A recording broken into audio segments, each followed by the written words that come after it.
नमस्कार, मैं doctor Rahul Singh, consultant neurosurgeon, brain, spine और पेरिफेरल नर्व सर्जन, चरक हॉस्पिटल, दुबग्गा, लखनऊ। लाडली नाम की एक बच्ची 2 वर्ष की उम्र की हमारी ओपीडी में आई, जो कि अर्ध बेहोशी की स्थिति में लाई गई थी।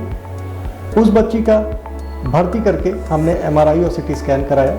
एमआरआई और सीटी स्कैन में उसे ब्रेन के पिछले हिस्से में एक काफ़ी बड़ा ट्यूमर निकला, जो कि काफ़ी क्रिटिकल स्ट्रक्चर को कंप्रेस कर रहा था। ऐसी स्थिति में कंप्रेशन की वजह से दिमाग में पानी भी भरता जा रहा था। हमने तुरंत बच्चे को दवाइयों के साथ स्टेबलाइज किया। उसके बाद फिर उसे सर्जरी के लिए प्रिपेयर किया। सर्जिकल फिटनेस लेने के बाद हमने पूर्ण बेहोशी की स्थिति में बच्चे का ऑपरेशन किया। इस ऑपरेशन के दौरान हमने सबसे पहले जो है ब्रेन से पेट की दीवार में वेंट्रिकुलोपेरिटोनियल शंट सर्जरी की। उसके बाद उसी बेहोशी में उसे पीछे पलट करके उसके दिमाग के पिछले हिस्से में जो ट्यूमर था उसे माइक्रो सर्जिकल टेक्निक से निकाला गया। इस तरह के जो बड़े ट्यूमर होते हैं उसमें माइक्रो सर्जिकल टेक्निक का बहुत ही इंपॉर्टेंस होता है। यह ब्रेन ट्यूमर सुरक्षित और पूर्ण तरीके से माइक्रो सर्जरी के द्वारा ही निकाला जा सकता है। यह माइक्रो सर्जरी हम कार्ल ज़ाइस माइक्रोस्कोप से करते हैं, जो हमारे चरक हॉस्पिटल में उपलब्ध है।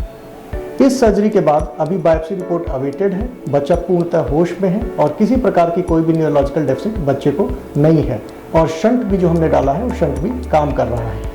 बायोप्सी की रिपोर्ट आने के बाद निर्णय लिया जाएगा। अगर बिनाइन ट्यूमर आता है तो उस स्थिति में बच्चे को केवल हम फॉलोअप करेंगे। रिपीटेड 6 महीने और साल भर बाद रिपीटेड एमआरआई करा के इमेजिंग करके फॉलो किया जाएगा। अगर कैंसर या हाई ग्रेड ट्यूमर आता है तो ऐसी स्थिति में हम बच्चे को कीमो और रेडियोथेरेपी के लिए आगे प्रोग्रेस करेंगे। इस बात को समझना ज़रूरी है कि समय से और सुरक्षित माइक्रोसर्जिकल टेक्निक से अगर ब्रेन ट्यूमर ऑपरेट किया जाए तो भले ही वो 1 दिन का नवजात शिशु हो या 70 साल का कोई भी वृद्ध व्यक्ति हो, पूर्ण तरीके से और सुरक्षित तरीके से इसकी सर्जरी की जा सकती है।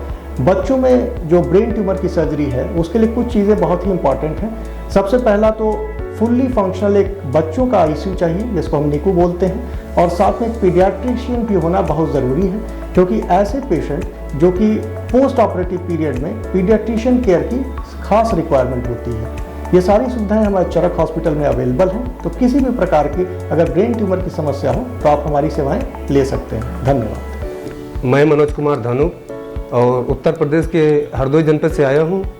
मेरा भतीजा भारत है और उनकी बच्ची 2 साल की बच्ची है, जिसका नाम लाडली है, और उसके ब्रेन में गांठ होने के संकेत थे, जिसके कारण हमें डॉक्टर में हरदोई में डॉक्टर बैठते हैं बीके पांडे, उन्होंने हमें सजेस्ट कराया कि चरक में डॉक्टर बैठते हैं राव सिंह जी, उनको आप उनसे कंसल्ट करिए, उनको दिखाइए, हमें उम्मीद है वो आपके बच्चे का ट्रीटमेंट अच्छे से करेंगे। जिसके चलते हमने उनसे बात की और डॉक्टर साहब ने विद प्रोसेस उनको सारी जानकारी बताई, बच्चे की कंडीशन बताई कि बच्चे की कंडीशन बहुत ही क्रिटिकल थी, जिसके चलते हमें इमीडिएटली बच्चे को यहाँ शिफ्ट करना पड़ा।